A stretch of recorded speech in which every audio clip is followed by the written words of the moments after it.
Trump threatens exile for Americans who are repeat offenders and violent criminals. Story by Andrew Feinberg. 20M 3-minute read. President Donald Trump on Monday told Republican members of the House that he would launch a plan to subject recidivist American criminals to a punishment never before used in the United States and last used in the United Kingdom nearly 2 centuries ago: forced exile. "We're going to get approval to get them the hell out of our country," he vowed. "Let's see how they like it."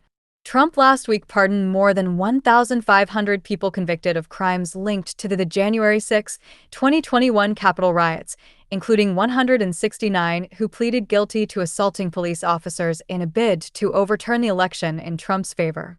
Trump unveiled his plan to exile Americans as he spoke to House Republicans during a dinner for them at his Doral, Florida golf resort, discussed his administration's operation implementing mass deportations of undocumented immigrants.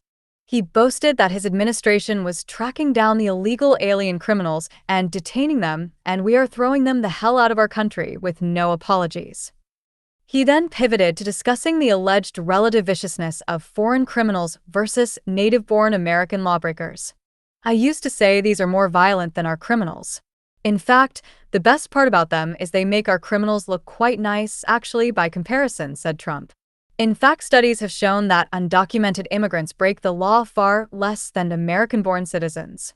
Trump acknowledged that the U.S. also has many violent people who did not necessarily come here illegally, but have been arrested 30 times, 35 times, 41, 42 times.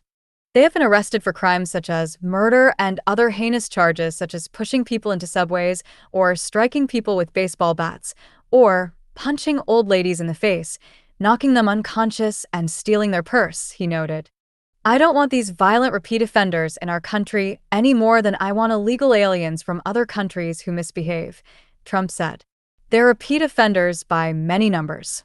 I want them out of our country. I also will be seeking permission to do so," he vowed.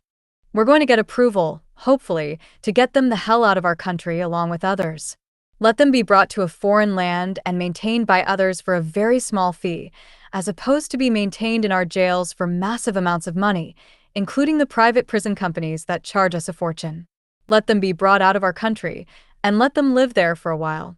Let's see how they like it," he said. Trump then repeated a false assertion that foreign countries have deliberately emptied prisons and sent criminals to the United States to reduce crimes, and suggested American crime rates would fall by implementing his proposal to exile Americans. Trump correctly noted that approval to throw American convicts out of the U.S. would be needed in the form of legislation authorizing the practice. It's unlikely that such a plan would ever be authorized by Congress or approved by the courts. For one thing, the 8th Amendment to the U.S. Constitution prohibits cruel and unusual punishments. It was once commonplace in the UK to use punishment by transportation and move criminals out of the country.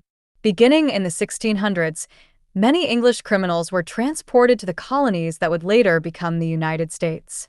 After the American Revolutionary War, the British government then established a penal colony in New South Wales, now Australia.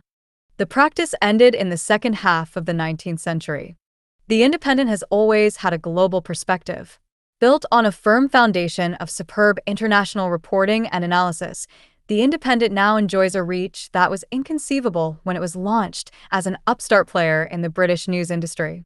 For the first time since the end of the Second World War and across the world, pluralism, reason, a progressive and humanitarian agenda, and internationalism, independent values are under threat.